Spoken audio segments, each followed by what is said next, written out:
ছায়াস্পর্শ পর্ব ৪ লেখিকা ইফরা জান্নাত। আর তোমাদের সঙ্গে রয়েছে আমি, প্রীতম। সময়টা প্রায় বেলা ১১টা। অন্তর্মহলের ঘন নীরবতা ভেদ করে মাঝে মাঝে বাতাসে খটখটে একটা জানলার বাঁধ খোলার শব্দ কানে আসে। কাঠের তৈরি এক খানদানি চেয়ারে বসে আছেন চেয়ারম্যান। চওড়া হাতল, পিঠে পাটাতনের গাঢ় খোদাই, আর নিচে চার কোনায় সিংহের মুখ। ঠিক যেন রাজকীয় এক ভাব।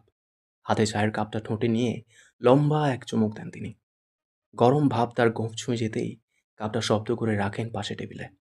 তারপর ধীর ভঙ্গিতে খুলে নেন খবরের কাগজ। প্রথম পাতা শেষে দ্বিতীয় পাতা উল্টাতেই চোখ চলে যায় উপরের একটা শিরোনামে। শিরোনামটা বেশ বড় অক্ষরে ছাপা। অপ্রাপ্তবয়স্ক কিশোরীকে তুলে নিয়ে ধর্ষণ, অভিযুক্ত স্থানীয় প্রভাবশালী পরিবারের সদস্য। চেয়ারম্যানের দৃষ্টি থেমে যায়। চোখ জোড়া ধীরে ধীরে ছায়া ঘন হয়ে ওঠে। পত্রিকার পাতায় ছাপা কালো অক্ষর যেন চোখে জল করছে।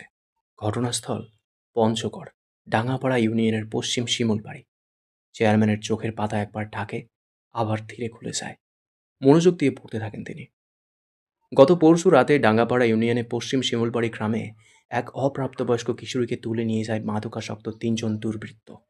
স্থানীয় সূত্রে জানা গেছে, অভিযুক্তদের মধ্যে একজন প্রভাবশালী রাজনৈতিক পরিবারের সন্তান, যার বিরুদ্ধে পূর্বেও একাধিক অভিযোগ থাকলেও প্রশাসন কার্যত নিশ্চুপ ছিল। চেয়ারম্যানের আঙুল হঠাৎ করে শক্ত করে চেপে বসে কাগজটার উপর। সেই প্রভাবশালী পরিবারের নামটা স্পষ্ট লেখা না থাকলেও তিনি হয়তো জানেন সব, একটু বেশি ভালো করেই জানেন। নিজের বুকের পাঁজরের নিচে যেন হঠাৎ শীতল একটা শিহরণ ছড়িয়ে পড়ে। তিনি আবারও ধীরে ধীরে আবার পড়েন বাকি অংশ। অভিযুক্তদের বিরুদ্ধে মামলা করতে গেলে পরিবারটিকে হুমকি দেওয়া হয়েছে বলে অভিযোগ করেছেন কিশোরীর বাবা। চেয়ারম্যান চুপ করে থাকেন কিছুক্ষণ। চোখের সামনে কাগজটা হালকা উঁচু করতেই চোখের সামনে ভেসে উঠছে কাগজে ছাপানো মেয়েটার চিত্র। রক্তাক্ত মুখ, ছেঁড়া জামা, এলোমেলো চুল। পত্রিকায় নজর রেখেই চেয়ারম্যান আবারও চুমুক দেন চায়ের কাপে। এইবার চুমুকটা যেন একটু ভারী, সাথে বেশ দীর্ঘ। কাপের ভেতরের তরল যতটা না শরীর গরম করছে, তার চেয়েও বেশি গলায় জমে থাকা কোনো একটা কাঁটা ধুয়ে ফেলতে চাইছেন তিনি। চেয়ারম্যানের চোখ এখনও কাগজে ছাপানো লাইনগুলোতে নজর বুলিয়ে চলছে। মেয়েটির পরিবার বর্তমানে আতঙ্কে দিন কাটাচ্ছে। প্রশাসনের পক্ষ থেকে এখনও কোনো মন্তব্য পাওয়া যায়নি। স্থানীয় প্রভাবশালীরা বিষয়টি ধামাচাপা দেওয়ার চেষ্টা করছে বলে অভিযোগ। হঠাৎ সদর দরজা থেকে ভেসে আসে কারো পায়ের শব্দ। পত্রিকা থেকে চোখ সরিয়ে চেয়ারম্যান দৃষ্টি ছুড়ে দেন সেদিকে। পায়ে বুট, পরনে পুলিশের পোশাক। ঠকঠক শব্দে ভিতরে প্রবেশ করছে স্থানীয় থানার অফিসার আসলাম মোল্লা। পা ফেলার আগেই তার পেটের ভুঁড়ি যেন ৪ কদম এগিয়ে রেখেছে তাকে। ঘামে চকচকে মুখ, হাতে ধরা একটা পুরনো নীল ফাইল। চেয়ারম্যান বসে বসে দেখছেন তার আসার গতি। আসসালামু আলাইকুম চেয়ারম্যান সাহেব। লম্বা এক সালাম দিতে দিতে একদম নিকটে এসে দাঁড়িয়েছে আসলাম মোল্লা। মুখে হাসি, কিন্তু চোখের দিকে তাকালে বোঝা যায় যা আছে পুরোটাই হিসাবের গন্ধ।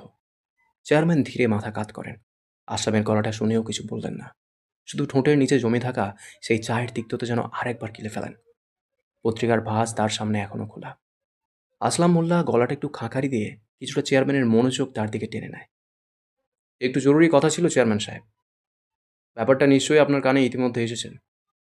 চেয়ারম্যানের চেহারা গম্ভীর, কণ্ঠে ভার নিয়ে ধীরে বললেন, বলে ফেলো। আসলাম মোল্লা এবার একটু গলা নামিয়ে কাঁধ সামান্য ঝুঁকিয়ে নেয়। ঠুক ঠুক পায়ে এগিয়ে গিয়ে বসে পাশের কাঠের সোফার নরম গদিতে। এদিক ওদিকে নজর বুলিয়ে চেয়ারম্যানের দিকে তাকিয়ে নম্র গলায় বলেন, পাশের গ্রামের খবর নিশ্চয়ই আপনার কানে এসেছে চেয়ারম্যান সাহেব। চেয়ারম্যান কোনো উত্তর দেন না, শুধু ধীরে চোখ তুলে তাকান আসলামের চোখে। ভরকে যায়। আসলাম থতমত খেয়ে শার্টের কলার টেনে দৃষ্টি দেয় নিচে। কোন ব্যাপারটা? আসলাম একটু ইতস্তত করে। তার ভুঁড়ি এবার আর আগ বাড়িয়ে আসে না, পেছনে টান পড়ে যেন। সে ফাইলের পাতা খুলে একটা কাগজ দেখিয়ে বলে, ভিকটিমের পরিবার থানায় গিয়েছিল কনস্টেবলের কাছে কেস লিখাতে। মেয়েটার অবস্থা খারাপ, লোকজন ভয় পাইতেছে কেস করতে, কিন্তু পত্রিকা তো সব ফাঁস করে দিছে। রেনুর মা, 2 কাপ চা দিয়ে যাও। আসলামের কথার কোনো উত্তর না দিয়ে রন্ধন ঘরের দিকে মুখ ঘুরিয়ে হাঁক ছাড়েন চেয়ারম্যান। খবরের কাগজ পাশে রেখে সোজা হয়ে বসেন আসলাম। এবার একটা ফাঁকা ঢোক গিলে নিয়ে বলে, যে চেয়ারম্যান সাহেব, মিডিয়া পেছনে লাগছে, ঊর্ধ্বতন অফিসাররা চাপ দিতেছে। তদন্তে নাম যদি বেরিয়ে আসে বুঝতেই পারতেছেন আপনাদের পরিবার। বাকিটা বলার আগেই হাত দিয়ে থামিয়ে দেয় চেয়ারম্যান। হালকা ঝুঁকে চোখ বুলায় নীল ফাইলটার দিকে। মাথা সামান্য একদিকে উঁচু করে বলেন, আমার ছেলের নাম তো এখনো কেউ বলেনি। সে যে দোষী তার প্রমাণ কি? আসলাম হেসে ওঠে, একটা শূন্য হাসি। যেন আধা কেজি তেল গড়িয়ে পড়ছে মুখে। তা মনে হয় না কেউ মুখ খুলবে বলে, তবে মাই আর বাপটা ভীষণ লাফড়া করছে। অন্দরমহলে যেন বাতাস চলাচল বন্ধ হয়ে যায়। কেমন ঘুপ ধরা একটা পরিবেশ। বাড়ির বাহির হতে কবুতরের পাখা ঝাপটানোর শব্দ ভেসে আসে। চেয়ারম্যান এবার চেয়ারে গা এলিয়ে বসে। বেশ আয়েসি হয়ে বসে হাত বুলায় লম্বা দাড়িতে। চোখ তার ঘন ছায়ায় ভরে যায়। কণ্ঠটা হালকা খাদে নামিয়ে বলেন, ভিকটিমের মুখ বন্ধ করতে পরিবারকে টাকা দেও, যা চায় সব দাও, তবুও যেন মুখ বন্ধ থাকে। কিন্তু চেয়ারম্যান সাহেব, যদি মায়া না মানে তখন? যদি নিজে আদালতে মেয়েটা মুখ খুলবে না। সিঁড়ির দিক থেকে ভেসে আসে এক গম্ভীর কণ্ঠ। আসলাম মোল্লা কেঁপে ওঠে সামান্য। মুহূর্তেই তাকায় সেদিকে। চোখ পড়ে সিঁড়ির বাঁকে। ধীরে ধীরে নামছে আরাধ্য। গায়ে হালকা মেরুন রঙের শার্ট, সাথে জিন্স, বুকের দুটো বোতাম খোলা। যার ফাঁক গলে চোখে পড়ে তার বুকে গজিয়ে ওঠা ঘন কালো লোম। চুলগুলো আর্মি কাট হলেও এখন বেশ বড় হয়ে উঠেছে, সাথে রুক্ষ আর এলোমেলো। হাতে একটা চাবি রিং, সেটা সে ঘোরাতে ঘোরাতে নামছে। ঠিক চক্রের মতো ঘুরছে। ধাতব শব্দ। তার প্রতিটি পা যেন মাপা ছন্দে সিঁড়ি ছুঁয়ে নামছে। আর সাথে আসছে এক অদৃশ্য ভয়ের তরঙ্গ। ছোট নবাব। আসলাম মোল্লার সঙ্গে সঙ্গে উঠে দাঁড়ায়। মুখে একটা শুকনো হাসি, কিন্তু গলায় রুক্ষতা। চোখে লালচে দুশ্চিন্তা। চেয়ারম্যান এখনো বসা। পাশে থাকা খবরের কাগজ আবারও হাতে তুলে নেয়। তবে তার চোখ এখন আর পড়ছে না অক্ষরে, বরং আর চোখে তিনি পরখ করছেন আসলাম মোল্লার মুখে ভাসমান উদ্বিগ্নতা। আরাধ্য এসে দাঁড়ায় টেবিলের কাছে, ঠিক চেয়ারম্যানের পেছনের। সে একবারও তাকায় না চেয়ারম্যানের দিকে। হয়তো প্রয়োজন বোধ করে না। তার পুরো নজর আসলাম মোল্লার উপর। ঠোঁটে ম্লান হাসি টেনে বলে, মেয়েটা মুখ খুলবে না। এই কথাটা যেন ঘরের বাতাসকে হঠাৎ ভারী করে তোলে। আসলাম মোল্লা শুষ্ক ঢোক গেলে। চেয়ারম্যান পত্রিকা থেকে মুখ না তুলে ধীরে বলেন, ইতরামি কমাও আরাধ্য। সামনে নির্বাচন। এখন ছোট একটু ঝামেলা মানেই প্রতিপক্ষের কাছে লুঙ্গির কাঁচা খুলে যাওয়া। উল্টো পাল্টা সব বন্ধ রাখো কিছুদিন। আরাধ্য তাকায় বাবার দিকে। ঠোঁট বাঁকিয়ে কিছুটা হাসে সে। হাতে থাকা চাবির রিং ঘোরাতে ঘোরাতে আটকে দেয়। মুষ্টিবদ্ধ করে নেয়। বাথরুমে চা বেলে যেমন চেপে রাখা দায়, তেমনি মাথায় মাল চড়ে গেলে নিজেকে সামলানো দায়। আমার চরিত্র ফুলের মতো পবিত্র। আশা করছি এর থেকে ভালো আর বোঝানো সম্ভব নয়। অসভ্য। সভ্য সমাজে দু একটা অসভ্য থাকলে তবেই সমাজ উন্নতির শীর্ষে ওঠে আব্বাজান। সবাই যদি সাধু থাকে, এই যে কাকুর মতো পুলিশগণ তো ভাত না খেয়ে মরবে, তাই না? লজ্জায় মাথা কিছুটা নিচু করে নেয় আসলাম। মনে রাগ লাগলেও প্রকাশ যেন ঘোর অন্যায়। জানের ভয় কার না আছে। আসছি আমি। চেয়ারম্যানের উত্তরের অপেক্ষা না করে গটগট করে বেরিয়ে যেতে নেয় আরাধ্য। হঠাৎ চেয়ারম্যানের বলা কিছু কথা যেন পা বেঁধে দেয় তার। আজ তোমার আম্মা ফিরবে 5টা ট্রেনে, সাথে তোমার রাহেলা খালার মেয়ে মানহা আসবে। দয়া করে স্টেশন থেকে তাদের বাড়ি নিয়ে এসো। যদিও আমি যেতাম, তবে আজ পরিষদের দরকারি কিছু কাজে আমাকে সেখানে যেতে হচ্ছে। আশা করছি তুমি এই ব্যাপারে অন্তত আমাকে নিরাশ করবে না। মুখ ফুটে কোনো হ্যাঁ বা না কিছুই বলে না আরাধ্য। দ্রুত পা ফেলে বেরিয়ে যায় সে। চারিদিকে হালকা বাতাস থাকলেও দুপুরের সূর্য যেন মাথায় চড়ে বসেছে। তবু সময়টা টিফিন পিরিয়ড। বিশাল বড় গাছের ঘন পাতার ছায়ায় গোল হয়ে বসে আসর জমিছে এক ঝাঁক শিক্ষার্থী। কেউ গল্প করছে, কেউ টিফিনের বাক্স খুলে খাচ্ছে, আবার কেউ কেউ যেন চিদম বলে দৌড়ের উপর বউ পালানো খেলায় মেতে উঠেছে। সাথে হাসির হো হো আওয়াজ ভেসে আসছে চারিদিক থেকে। এদিকে স্কুল ভবনের পাকা বারান্দায় ফ্লোরে বসে বইয়ের পাতায় মুখ গুজে আছে ইফরা, হাতে ইংরেজি ব্যাকরণ। তার ঠিক পাশেই গল্পর রাজ্য তুলে এনেছে যুথি। মুখে যেন খই ফুটছে তার। একের পর এক বকেই চলেছে মেয়েটা। ইফরা আদতেও তার গল্প শুনছে কিনা কে জানে। এই মেয়ে। হঠাৎ জ্যোতির ধাক্কাতে বই থেকে মুখ তোলে ইফরা। বইটা আধ বোঝা করে হাতে রেখে সম্পূর্ণ দৃষ্টি দেয় জ্যোতির দিকে। হ্যাঁ বল। জানোস, পাশের গ্রামের এক মায়ারে নাকি কেটা ধর্ষণ কইরা তালতলার পুকুর পাড়ে ফালাইয়া গেছে। মায়ার অবস্থা নাকি বেশি এখন ভালা না, বাঁচব কি নাই সন্দেহ। হঠাৎ কেমন নিস্তব্ধ হয়ে যায় ইফরা। বুকের মাঝে কেমন ঝড় উঠেছে। আশেপাশে আসা কোনো শব্দ যেন মনোযোগ কাটতে পারছে না তার। মানুষ এত অমানুষ হয় কিভাবে, এটা যেন একদম ভেবে পায় না ইফরা। মনে মনে ভীষণ ক্ষিপ্ত সে। মন থেকে দোয়া যেন ধর্ষকের কঠিন বিচার হয়। টিনে ধাতব বস্তুতে টোকা পড়ছে। টিফিন পিরিয়ড শেষ। এক একে মাঠ ছেড়ে কমন রুমের উদ্দেশ্যে হেঁটে আসছে মেয়েরা। এই তো কিছু সময় পরেই শাহনাজ ম্যামের ক্লাস। ঠিক সময় উপস্থিত না হলে পুরো সময়টাই বাইরে এক পায়ে দাঁড় করিয়ে রাখবেন তিনি। ইফরা জলদি উঠে কমন রুমের ব্যাগ হাতে বই নিয়ে 10ম শ্রেণীর ক্লাসরুমে ঢোকে। প্রথম বেঞ্চে নিজে বসে পাশের সিটে তার পাশে ফাঁকা স্থানে বই রেখে জ্যোতির জন্য জায়গা রাখে। জ্যোতি আসতেই নিজের বই হাতে তুলে তাকে বসার জায়গা করে দেয়। সহসা হেসে ওঠে তারা। তবে এরই মাঝে ক্লাসে প্রবেশ করে ম্যাম। আজ তিনি আইসিটি বেসিক ধারণা নিয়ে আলোচনা করবেন। এক এক করে প্রত্যেকে বই খোলে। সকলের মনোযোগ ম্যামের কথায়। সময় পেরোতে থাকে। পাক্কা 40 মিনিট পর ক্লাস ছেড়ে বেরিয়ে যায় ম্যাম। সকলে যেন হাঁপ ছেড়ে বাঁচে। এরা একে একে আবারও হাঁটা ধরে কমন রুমের দিকে। ধারাবাহিকভাবে একের পর এক ক্লাস শেষ করে। মাত্রই ছুটির ঘণ্টা পড়েছে। একে একে বাড়ি ফেরার তাড়া সকলের।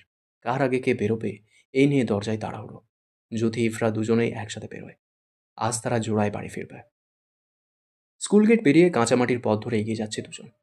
হাঁটার মাঝে প্রকৃতি বিশ্লেষণ করতে যেন বিন্দু পরিমাণ ভুল হয় না তাদের। এক এক করে ধান ক্ষেতের পথ পেরিয়ে হাঁটতে থাকে তারা। বিভিন্ন গল্পে হাসতে হাসতে একজন অপরজনের গায়ে যেন দোল খাচ্ছে। মীরপাড়ায় পা পড়তে হঠাৎ শান্ত এক কণ্ঠে যেন পা থেমে যায় দুজনের। রক্তকমলিনী।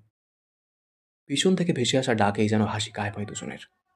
ইফরা কেমন ভয়ে গুটিয়ে নিচ্ছে নিজেকে। রক্তকমলিনী। আবারও সেই ডাক। ভয়ে ভয়ে পেছনে ঘুরে যায় ইফরা। এদিকে লিচু বাগানের পথের ধারে কালোরঙা বাইকের ওপর কেমন শুয়ে রয়েছে আরাধ্য। হাত দিয়ে চোখ জোড়া ঢাকা। বাইকে আয়নার উপর কালোরঙা হেলমেট ঝুলছে। ইফরা তাকিয়ে রয়। মুখ ফুটে কোনো উত্তর আসে না তার দিক থেকে। সময় কত অতিবাহিত হলো জানা নেই। চোখ থেকে হাত নামিয়ে ইফরার দিকে ঘাড় হালকা কাত করে চেহারা পর্যবেক্ষণ করে। চুলগুলো আজ ভীষণ এলোমেলো। চেহারায় কেমন ক্লান্তির ছাপ। পায়ে বেশ ধুলো। হয়তো ধান ক্ষেতের পথ ভারী দিয়েছে। পরনে আজও সেই স্কুল ড্রেস। চোখের কোণে কাজল হালকা লেপটে গিয়েছে। আরাধ্য বাইকে উঠে ধীরে ধীরে এগিয়ে আসে। ইফরা ভয়ে কাঁপছে। মনের মাঝে ভয়রা দোলা পাকিয়েছে। তার চোখ দুটো খিচে বন্ধ করে নেয়। এক হাতে বুকের সাথে বইগুলো চেপে ধরে। পিছনে সেই পুরনো তালতলার পুকুর। বিশাল বিশাল নারিকেল গাছ, যার ছায়া পড়ে পুকুরের নীল পানিতে। ঠিক মাঝ পুকুরে লাল সাদা শাপলার সমাহার। যদি ঠায় দাঁড়িয়ে পর্যবেক্ষণ করছে দুজনকে। ইফরা ভয় পাচ্ছে ভেবেই তার হাত শক্ত করে ধরতে নেয় সে। তবে ভেসে আসা শক্ত ধমক শুনেই থেমে যায় তার হাত। ওকে ছুঁলে এই পুকুরে কাল নিশ্চিত তোর লাশ ভাসবে মেয়ে। ভয় পেয়ে যায় যুথি। ইফরার দিকে বাড়ানো হাত সাটাম করে গুটিয়ে নেয় সে। একটু একটু কিছুটা পিছনে দাঁড়িয়ে কাঁপতে থাকে তার শরীর। আরাধ্য এগিয়ে আসে। একদম কাছে এসে দাঁড়ায় ইফরার। মাত্র কয়েক সেন্টিমিটার দূরত্ব। আর একটু এগোলেই হয়তো গা ঘেঁষা হয়ে যাবে। ইফরার চোখ বন্ধ। জামায় চেপে ধরা হাত আরও কিছুটা শক্ত করে চেপে ধরে সে। চোখের পাতা কাঁপছে। আরাধ্য মুচকি হেসে ফুঁ দেয় তার চোখের পাতায়। আরও কিছুটা কেঁপে ওঠে ইফরা।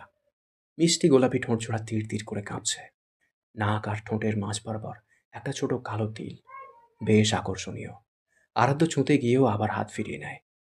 এই মেয়ে, চোখ খোল, দেখ আমাকে। খিসে ধরা চোখ জোড়া আস্তে আস্তে আলগা হতে থাকে। চোখের পাতা খুলে ধীরে ধীরে চোখ মেলে ইফরা। মাথাটা হালকা উঁচিয়ে চোখ রাখে আরাধ্যর কালো মনির চোখ জোড়ায়। যে চোখ জোড়া এখন তার উপরেই নিবদ্ধ। আরাধ্যর নেশা চড়ে। সাদামণি বিড়াল চোখ জোড়ায় যেন বশ করে তাকে। হরিণী চোখের মায়ায় সঁপেছে নিজেকে। আরাধ্য বেশ কিছুটা সময় নিয়ে মন ভরে দেখতে থাকে। ছোট নবাব।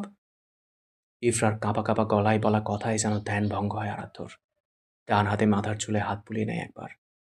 ইফরা ভয়ে ভয়ে আশেপাশে তাকায়। কেউ দেখলে ভীষণ সর্বনাশ হবে। গ্রামের লোকে কলঙ্ক দেবে। পুরো সমাজ একঘরে করবে তাদের। আরাধ্য সব বোঝে। ইফরার দিকে তাকিয়েই শান্ত কণ্ঠে বলে, পুরো সমাজ তোমার দাসত্ব খাটবে মেয়ে। যে সমাজ তোমার দিকে আঙুল তুলবে সে সমাজকে তোমার পায়ে এনে ফেলব। তুমি রানী, এই মীর বংশের রানী, আমার রানী। ইফরার চোখ তাকিয়ে থাকে আরাধ্যর মুখপানে। চোখের কোণে চিকচিক করছে পানি। বুক ছিঁড়ে বেরিয়ে আসতে চাইছে ভেতরের আর্তনাদ। আমি চাই না এই অভিশপ্ত জীবন। চাই না, আপনাকে দোহাই লাগে মুক্তি দেন। আমার পরিবারকে রেহাই দেন। তবে হায় আফসোস, কথাগুলো গলা অবধি এসেও আটকে রয়। মুখ ফুটেও বেরোতে পারে না। মলিন হাসে ইফরা। ক্ষমতা আর টাকার কাছে আজ ব্যর্থ সে। বিয়ের প্রস্তুতি নাও মেয়ে, কোনো কথা শুনছি না। আমার রূপ আমার সারা জীবনের পাপ। আমি পাপী। আপনার মতো পাপী চেয়েছে আমাকে। আমি পাপী। আমি নিঃস্ব। ইফরার বলা কথাগুলোই বাঁকা হাসে আরাধ্য। বিন্দু পরিমাণ রাগ লাগে না তার। শান্ত তার দৃষ্টি। তুমি ব্যর্থ তোমার রূপ লুকাতে, ব্যর্থ নিজেকে আমার থেকে আড়াল করতে। চোখের কোনা বেয়ে টুপ করে এক ফোঁটা পানি গড়িয়ে পড়ে ইফরার। তবে চোখ থেকে গাল বেয়ে মাটিতে পড়ার আগেই আঙুল দিয়ে সেই পানি হাতে তুলে নিয়ে জিহ্বা দিয়ে চেটে নেয় আরাধ্য। নজর বুলায় লালচে মুখপানে। তোমার ওই লম্বা চুলগুলোর যত্ন নাও মেয়ে, যত্ন নাও ওই হরিণী চোখ জোড়ার। চেহারায় যেন বিষণ্ণতা না থাকে। আমার পৃথিবীতে পদার্পণ করবে, নিজেকে গুছিয়ে রেখো। কথাগুলো বলেই কিছুটা পিছিয়ে আসে আরাধ্য, যেতে দেয় তার রক্ত কমলিনীকে। অনুমতি পেয়েই ছুটে বেরিয়ে যায় ইফরা, যদিও ছুটতে থাকে তার পিছু। আরাধ্য ঠায় দাঁড়িয়ে তার মায়াবিনীর যাওয়ার পানে তাকিয়ে থাকে।